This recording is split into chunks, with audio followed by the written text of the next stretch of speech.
puasa-puasa sunnah. Sebagaimana yang kita maklum, sunnah adalah satu perbuatan yang apabila kita kerjakan berpahala, tapi apabila kita tinggalkan tidak merupakan dosa. Hanya saja ia merupakan barometer dan ukuran daripada orang-orang yang cinta kepada sunnah itu sendiri. Ada banyak jenis puasa-puasa sunnah ini. Yang pertama, puasa sunnah di bulan Muharram. Rasulullah sallallahu alaihi wasallam bersabda, "Afdhalus siyami ba'da Ramadan syahrullahil Muharram, wa afdhalus salati ba'dal fardhah salatul lail." Diriwayatkan oleh Muslim dari Abi Hurairah. Puasa yang paling utama sesudah puasa Ramadan tidak lain adalah puasa di bulan Muharram, dan solat yang paling afdol sesudah solat yang wajib adalah solat pada sepertiga malam yang akhir. Puasa di bulan Muharram merupakan puasa sunnah dan mempunyai nilai yang sangat besar dalam pandangan Allah Subhanahu wa ta'ala. Buat mereka yang mampu melaksanakan puasa sunnah di bulan Muharram ini, boleh melaksanakannya selama 10 hari. Hari yang pertama boleh juga 3 hari saja, atau setidak-tidaknya 1 hari daripada bulan Muharram. Yang kedua, puasa 10 hari daripada bulan Zulhijjah. Karena bulan Zulhijjah ini memang termasuk bulan yang dimuliakan oleh Allah Subhanahu wa ta'ala. Pertama, di sana ada hari Tarwiyah, ada hari Arafah, ada hari kurban, ada talbiyah, ada pelaksanaan haji dengan segala manasiknya. Maka puasa sunnah di bulan Zulhijjah merupakan amalan yang sangat utama dan besar pahalanya dalam pandangan Allah Azza wa Jalla. Sebagian ulama menjelaskan, man shoma hazihil ayyam akramahullahu bi asri asya'in. Siapa orang yang melaksanakan ibadah puasa sunnah pada hari-hari 10 di bulan Zulhijjah ini, Allah Subhanahu wa ta'ala akan memuliakannya dengan 10 macam perkara.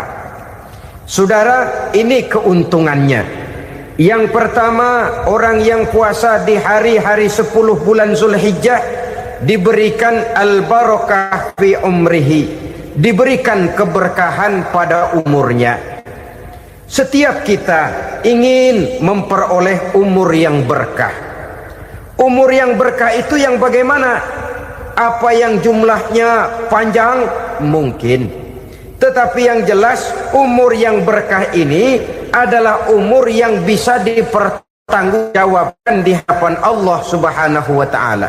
Artinya, umur yang diisi penuh dengan kebajikan, umur yang diisi dengan segala macam kegiatan ibadah, dan umur yang dengan demikian sungguh pun kita sudah mati, jasad terkubur dalam tanah, nama kita akan tetap hidup, dikenal orang oleh karena kebajikan yang kita kerjakan. Saya kira akan lebih merupakan azab ketimbang nikmat kalau orang diberikan umur panjang tapi hanya untuk menumpuk-numpuk dosa saja. Kan lebih baik mana? Umur pendek banyak pahala, umur panjang banyak dosa. Lebih baik mana? Saya yakin yang paling baik tentu umur panjang banyak pahala. Paling sial umur pendek dosa melulu. Sudah diberikan umur pendek tidak seberapa, dosa berlipat ganda. Itu kalau orang kampung bilang tekor namanya. Rugi. Umur pendek hanya untuk menumpuk-numpuk dosa. Boleh jadi kalau umat-umat zaman dulu, saudara, mereka diberikan umur panjang. Nabi Adam, kita tahu Nabi Adam itu 2000 tahun umurnya. Nabi Nuh 950 tahun. Umatnya ya rata-rata segitu itu. Nah, kalau mereka misalnya punya umur 800 tahun, lalu 200 tahun mereka melakukan dosa, kan masih punya restan 600 tahun untuk taubat. Karena umurnya diberikan jatah panjang. Kita ini oleh Allah Subhanahu wa taala, umat Nabi Muhammad ini umurnya pendek-pendek. Kalau nyontoh Nabi 63 tahun saja. Kalau diberikan 70 tahun umur kita sekarang, itu sudah dapat jatah lebih 7 tahun.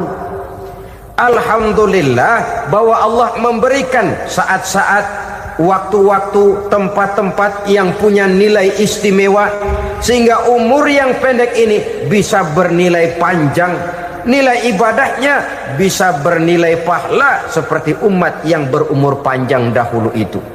Karena itu manfaatkan umur dengan baik, dan salah satu keberkahan daripada umur akan datang dengan melaksanakan ibadah puasa sunnah. Ini yang pertama.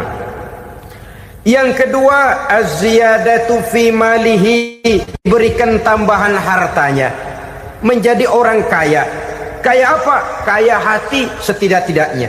Karena dengan tekun dan rajin melaksanakan ibadah puasa, yang segera tertanam dalam jiwa seseorang merasakan cukup di dalam kehidupan. Itulah dia orang yang paling kaya, orang yang hidupnya paling cukup. Kalau orang sudah merasa cukup dalam hidupnya, maka itulah dia orang yang kaya. Saudara-saudara kaum muslimin rahimakumullah, puasa sunnah memberikan tambahan harta, usahanya berkembang, dengan demikian membawa keberkahan, hartanya makin bertambah, akan menunjang ibadahnya kepada Allah, lebih memantapkan dan membawa ketenangan dalam hidupnya. Itu termasuk berkahnya melaksanakan puasa sunnah itu. Yang ketiga, al-hifzu fi iyalihi, diberikan penjagaan, perlindungan terhadap keluarganya, anaknya sehat, sanak famili dan handai tolannya terjaga dan terpelihara dari segala malapetaka, dari segala mara bahaya, kesehatannya terjamin dan terpelihara. Itu sudah merupakan modal yang sangat besar di dalam kita mengarungi kehidupan. Sebab rasanya sulit untuk bahagia, duit kita banyak sekali, usaha kita selalu mendatangkan untung yang berlipat ganda. Tapi sebentar-sebentar anak kita sakit, yang ampek, yang korengan, yang kena musibah, ndak tak karu-karuan sakit, berobat sampai jutaan rupiah. Itu kan sudah tidak membawa kebahagiaan. Uang masuk yang begitu banyak jumlahnya, habis akhirnya untuk berobat saja. Sebenarnya hitung-hitung ya seri-seri juga. Usaha berhasil, duit banyak, habis untuk berobat. Lah sama juga saudara-saudara. Jadi dengan demikian, biar duit kita banyak, asal keluarga pada sehat saja, udah enak bener itu. Duit banyak, ekonomi cukup, keluarga sehat, nikmat rasanya menjalani kehidupan ini. Yang kiamat sudah duit kagak barang seperak, keluarga ampek semua. Kiamat sudah.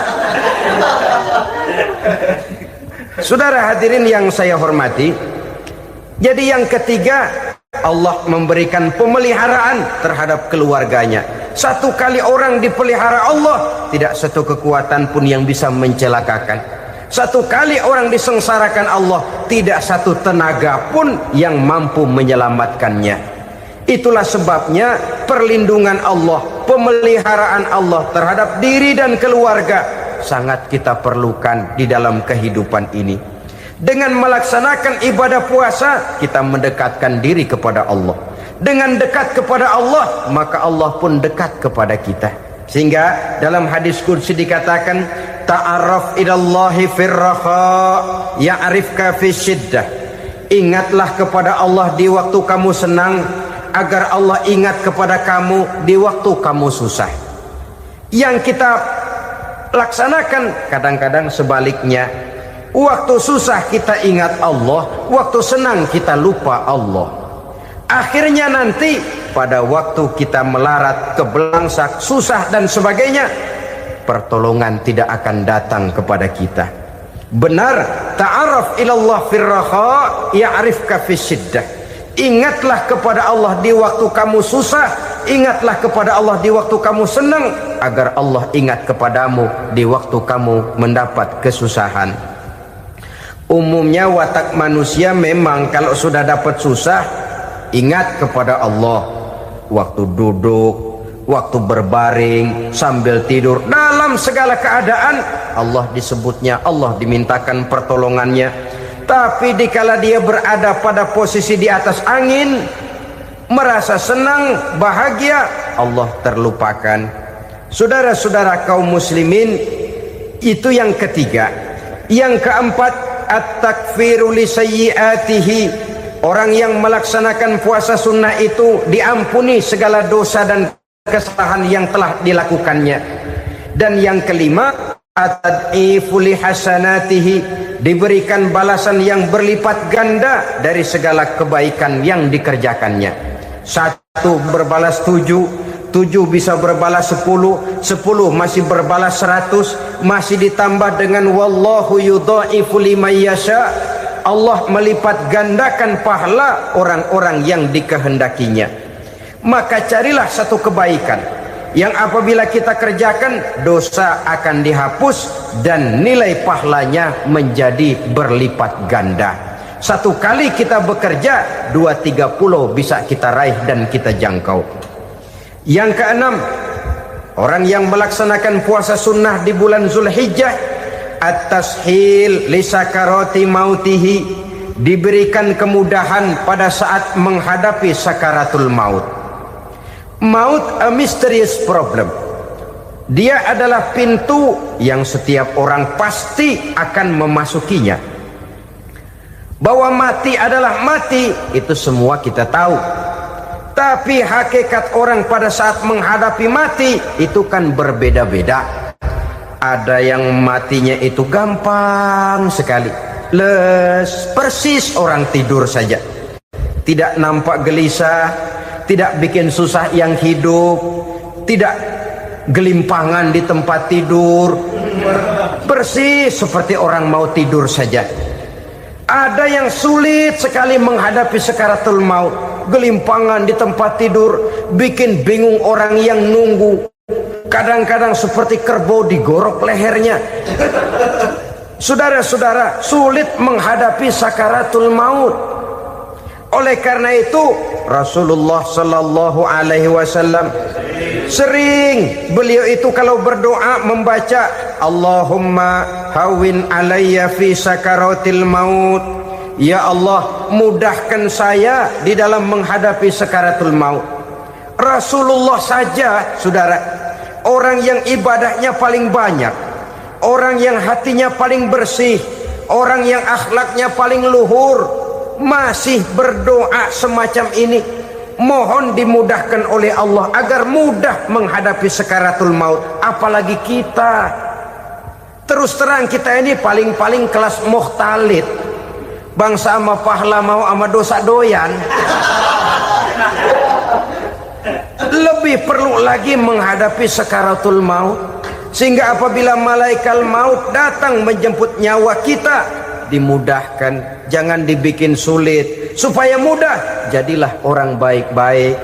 Biasanya kalau banyak yang mati, malaikat maut juga kali main-mainin dulu tuh orang, kutak-katik, ditakut-takutin dan segala macam. Saudara hadirin yang saya hormati, maka menghadapi sakaratul maut ini merupakan kunci. Apakah seseorang bisa husnul khatimah atau bisa su'ul khatimah?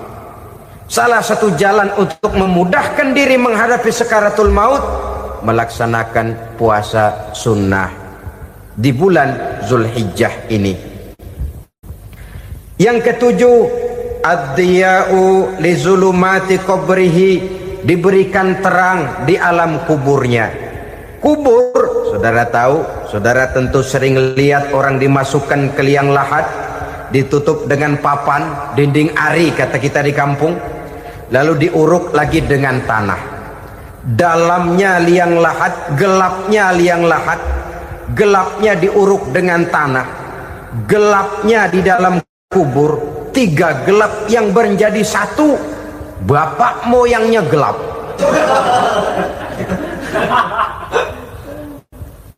Puasa sunnah ini merupakan terang di alam kubur kita nanti.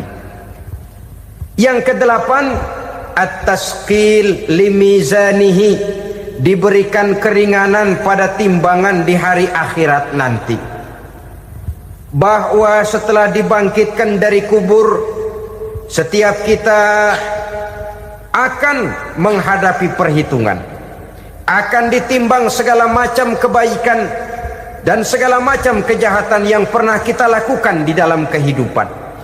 Orang yang melaksanakan ibadah puasa sunnah, at-tasqilu limizanihi, diberikan keringanan timbangan hari akhiratnya nanti.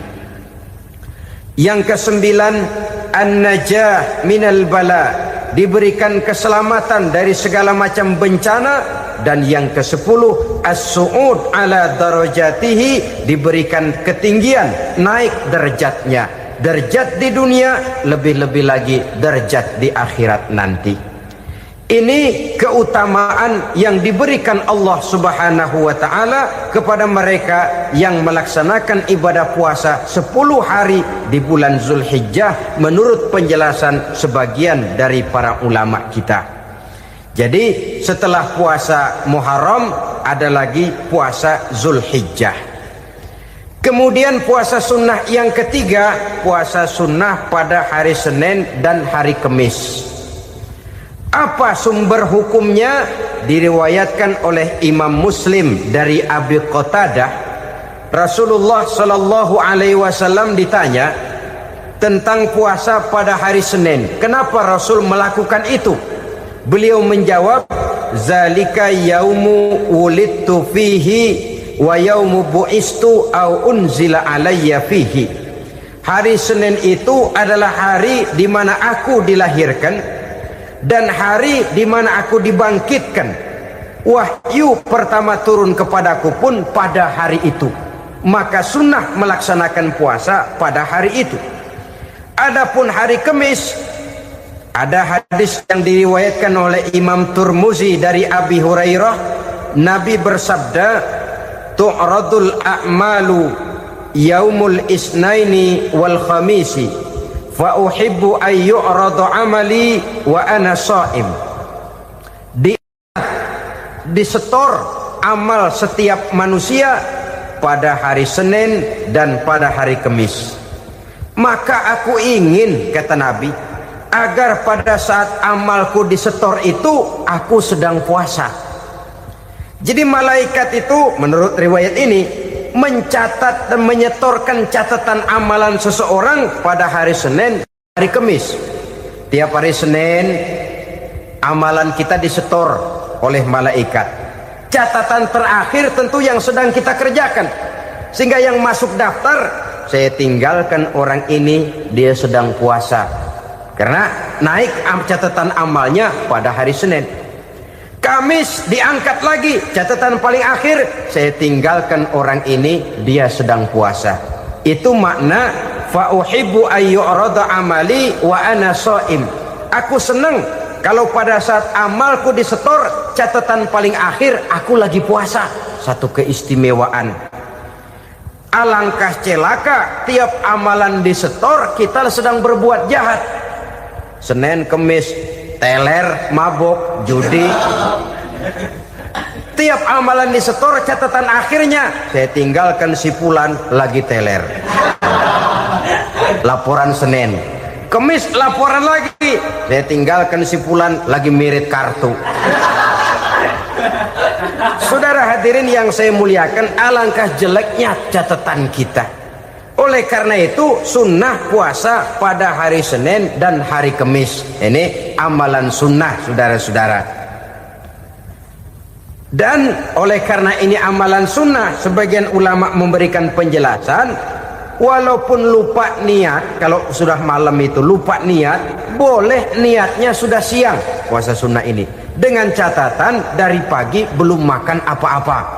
Malam saudara lupa, tahu-tahu ingat ini hari Senin, dah jam 10, niatlah jam 10 itu sah puasanya, asal dari pagi belum makan apa-apa. Tapi kalau sudah dapat 2 piring baru niat jam 10, itu lain, ngojek namanya.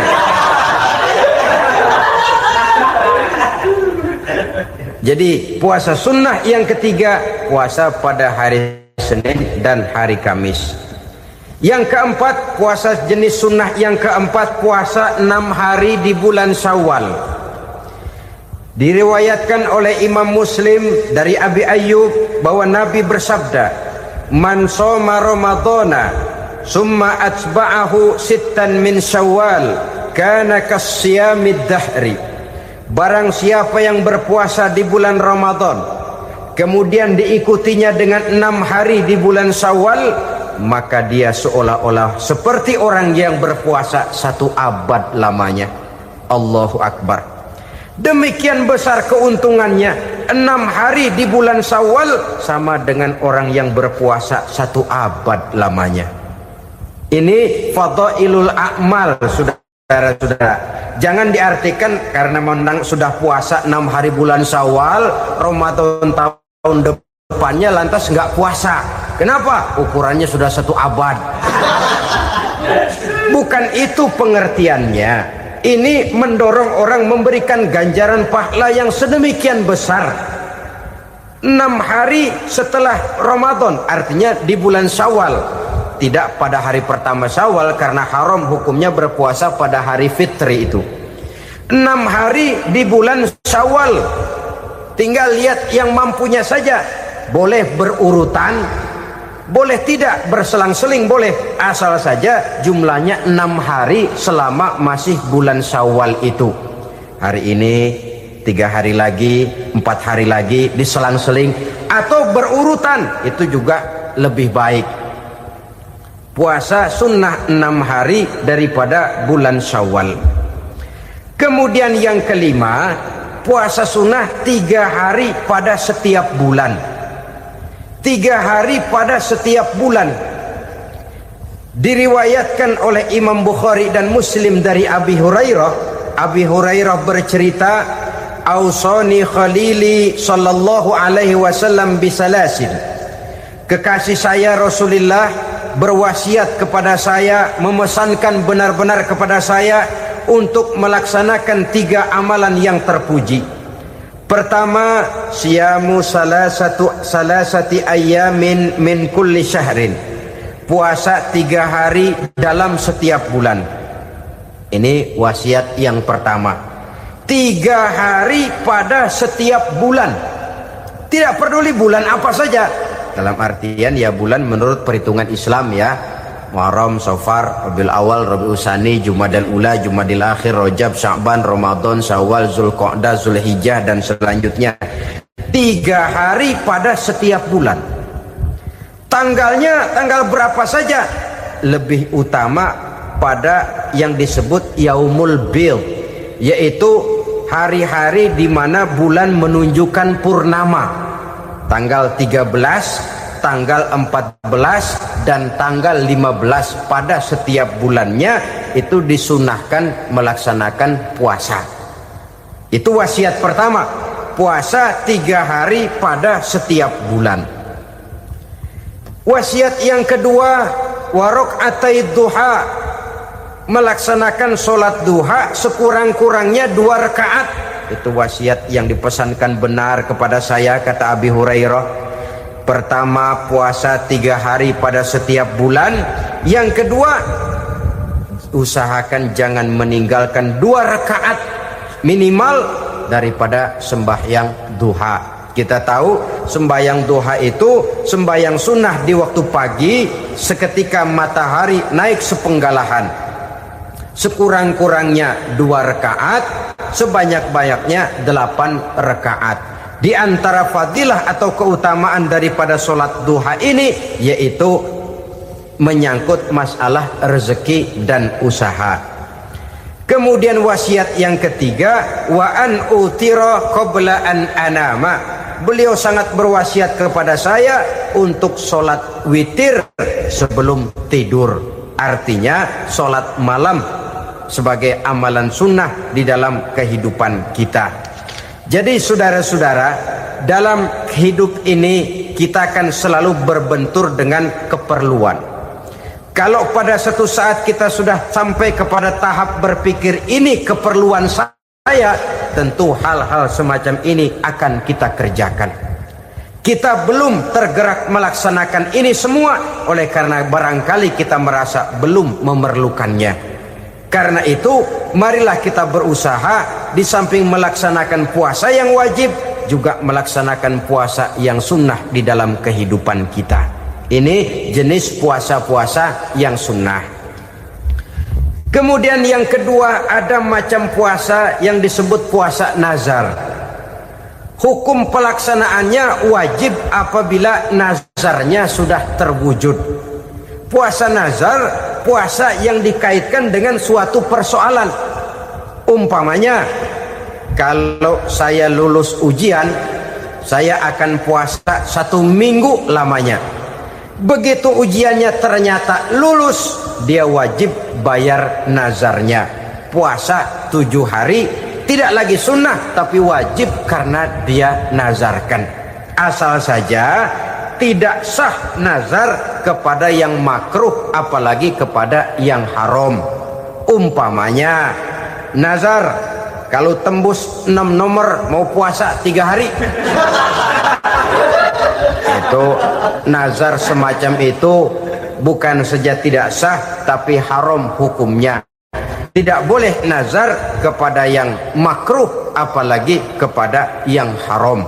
Jadi apabila maksud yang sudah kita niatkan tercapai, wajiblah nazar itu dibayar, yaitu kalau nazarnya sunnah melaksanakan ibadah puasa.